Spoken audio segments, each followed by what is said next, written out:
Selamat siang pemirsa, saya Aurelia Della Santa akan membawakan berita mengenai tata cara peletakan tanaman di TK Mardiwana Cianjur.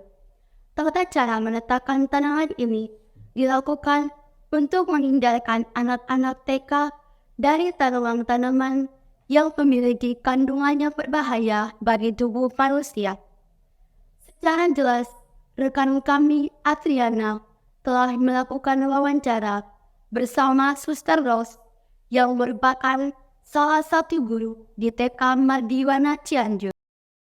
Baik, terima kasih kepada Saudari Della atas waktu dan kesempatannya. Di sini bersama saya Atri dari SMK Mardiwana Cianjur, saya akan mewawancarai Suster mengenai peletakan tata taman. Selamat siang Suster, terima kasih atas waktu dan kesempatannya sehingga kami bisa mewawancarai Suster. Dari cerita yang saya dengar, apakah benar di sini Suster melakukan proses peletakan tata taman sesuai dengan jenisnya? Apakah ini berbahaya atau tidak bagi anak-anak yang belajar di sini? Oke, baik, terima kasih untuk kesempatannya. Seperti yang sudah saudara-saudari mereka dengar, betul. Jadi ketika saya awal datang itu bunganya tidak ditata seperti ini ya. Jadi dia itu taruhnya itu berderetan di bawah. Dan ketika saya datang saya melihat bunga ini ya, saudara-saudara, ini kan aglonema. Saya pernah bertugas di Bali itu di tempat penitipan anak. Dan sempat ditegur sama orang tua kalau bunga ini beracun untuk anak-anak.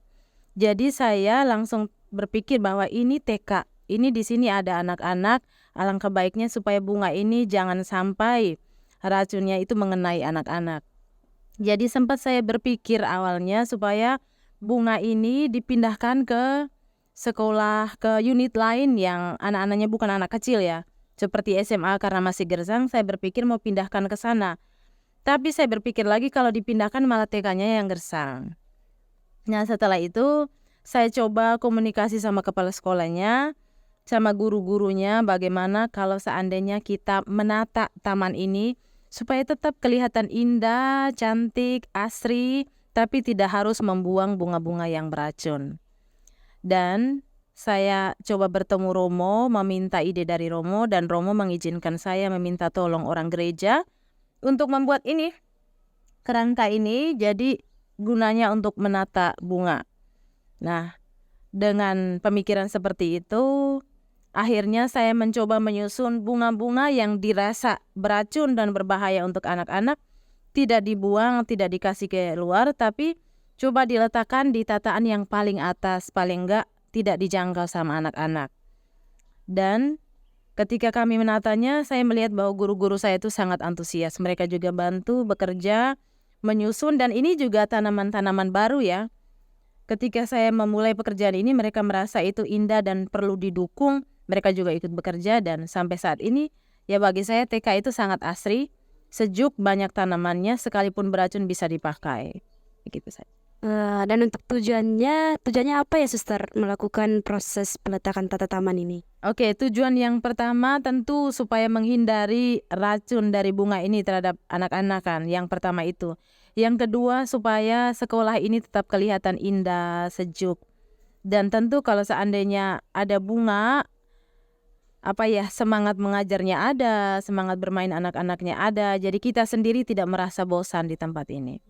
Baik Suster, lalu untuk cara kita membedakan mana tanaman yang beracun dan tidak beracun itu bagaimana Suster? Oke, untuk membedakan tanaman beracun dan tidak beracun, saya itu lebih suka baca ya di internet. Jadi biasanya saya searching di Google, fotoin bunga ini baik nggak untuk kita.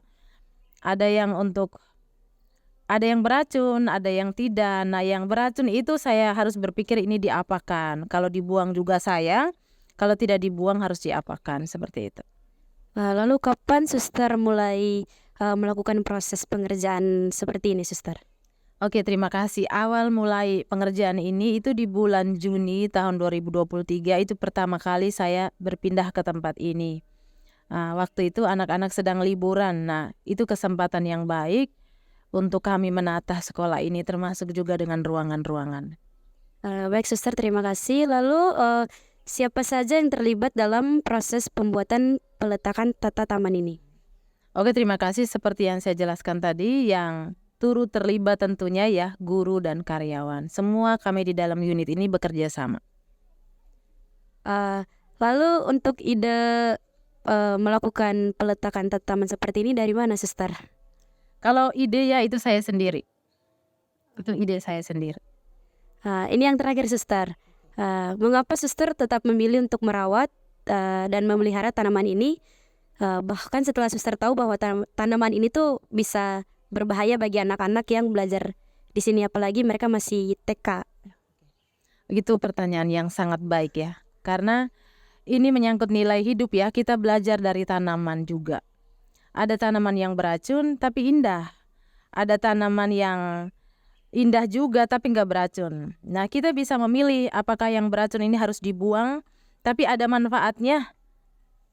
Dia bisa menghasilkan karbon dioksida, bisa membantu kita juga untuk pernapasan. Kenapa harus dibuang kalau masih ada solusi yang lain?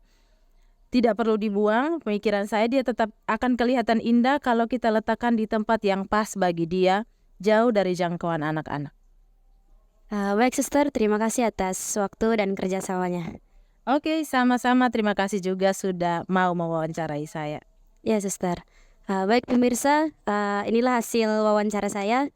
Dari sini kita semua dapat mengetahui bahwa walaupun tanamannya indah, tapi ternyata masih ada yang berbahaya. Sekian dari saya kembalikan kepada Saudari Della.